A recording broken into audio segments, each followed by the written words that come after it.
Hey guys, it's your girl Jay Antoinette and welcome back to another video. So as you can tell by the title, guys, we are going to be talking about breast hygiene today. So if that is something that you're interested in, don't forget to give this video a thumbs up. And if you're new here, welcome to the family. I do lifestyle content. If that's something that you like and you're interested in, check my videos out, give them a thumbs up. And when you're done all of that, don't forget to subscribe. All right, guys, so let's get straight into this video.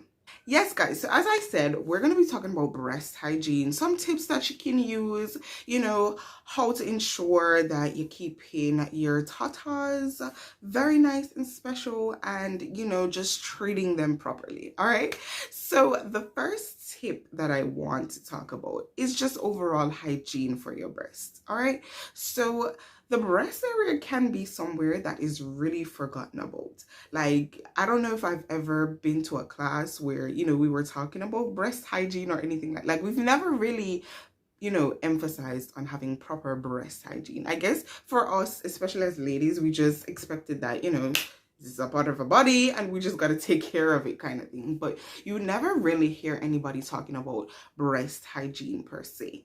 So guys, it's specifically important that you are washing underneath of the breast. A lot of people will forget about that area, but ensure that when you are bathing, you actually lift. If you have bigger tatas like myself, you lift them and you actually wash underneath of the breast. It is important that you do this because especially for ladies who have bigger breasts like me, you can sweat underneath of there. And if you don't wash away that sweat and that grime, you can develop itchiness, redness, and even yeast infections underneath of the breast. So it is important that you are washing under the breast properly. And along with washing under the breast properly, it is important that you dry your breast. If you are not drying the area, that moisture can leave the area prone to having yeast infections as well. So it's important not only that you're washing the area, but that you are drying it as well.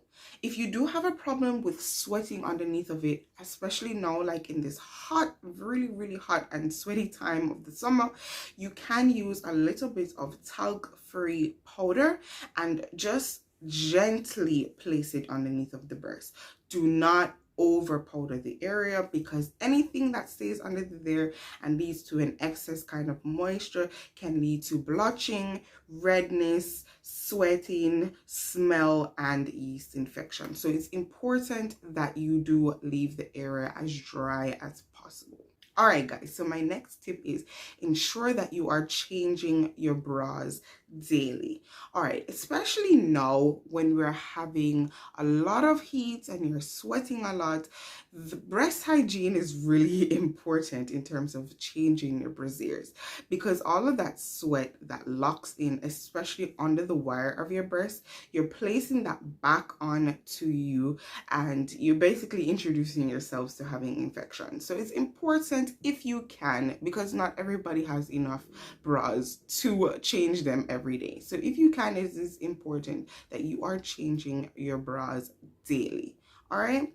So my third tip, guys, as I was suggesting earlier, if you do have a problem with larger breasts like myself, ensure that even when you're wearing your bras, that they do lift your breasts off of your chest. All right, so it's important so that the area can be cool, it can get air, and it prevents the area from sweating as well. So all of these are important just so that you prevent yourself from getting any infection or anything as such from underneath of the breast. Now I'm going to talk about some signs on how to know if you are having an infection underneath the breasts. All right, so if you notice that the area has become dry and it has become cracked and red, ensure that you visit your doctor immediately.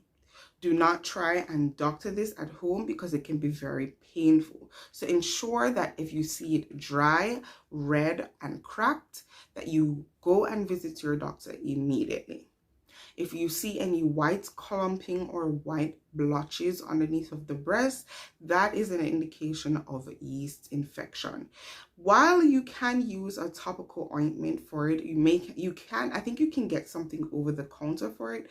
Ensure that you also still visit your doctor. So disclaimer, guys, I am a medical professional. I am not a medical doctor, but I can give medical advice. So anything that I say, ensure that you consult your doctor before you do any of these things. All right. Another sign to look out for is a very sour or foul smelling odor underneath of the breast. That is also another symptom of infection underneath of your breast. All right. And if you have very darkened patches or the area seems sappy, that is also another indication that you are having a infection under the breast. So as I said in my tips before, these tips that I have given you initially will prevent you from having any of these symptoms whatsoever. So if you ensure that you are changing your brasiers, that you are washing it, you're drying underneath of the area properly, none of these infections will be, or any of these problems will basically lie upon you. So I want to give you guys some other tips in terms of how to alleviate yourself if you do end up having any of these symptoms. So especially if you have dry or cracked breasts, it is important that you have to leave the area very, very, very, very dry in order to heal. It's going to be very irritable. It's going to be smelly. So you have to leave the area really, really dry in order to really heal itself. Okay, so don't put any scented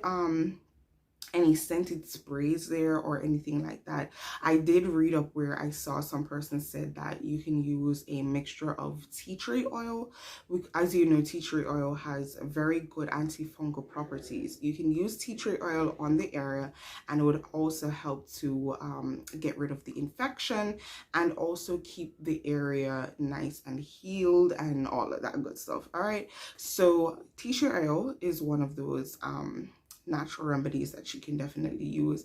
As I said earlier, a talc-free powder, if you put it underneath of the breast and you rub it properly, it should keep the area nice and cool as well. Okay, so tea tree oil and talc-free powder, those are the two remedies. And if you are having a yeast infection, any type of canesten cream or any type of antifungal cream can be used on the area topically, just so that you can be relieved from the infection. So I know I've talked about underneath of the breast, but the rest of the breast needs attention as well. So your nipples as well, ensure that you are washing them. If you notice that they're dry and cracked, you can definitely use a topical ointment on it, or even just some baby oil just to give them back some lubrication as well. So ensure that you're taking care of your breast, guys.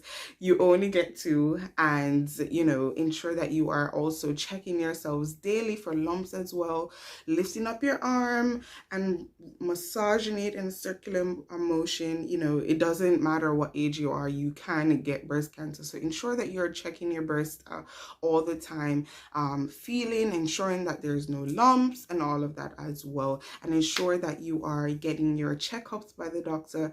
And if you have a history of breast cancer in your family, ensure that you're getting your mammograms done as well and all of that good stuff. So just ensure that you are taking care of your breast, guys, as much as you take care of the rest of your body. So I thank you guys for listening and tuning in to this video. I hope it was very helpful. Don't forget to give this video a thumbs up. And if you are new here, thank you so much for stopping by. I really appreciate your support. So guys, thank you so much again, and bye, my loves.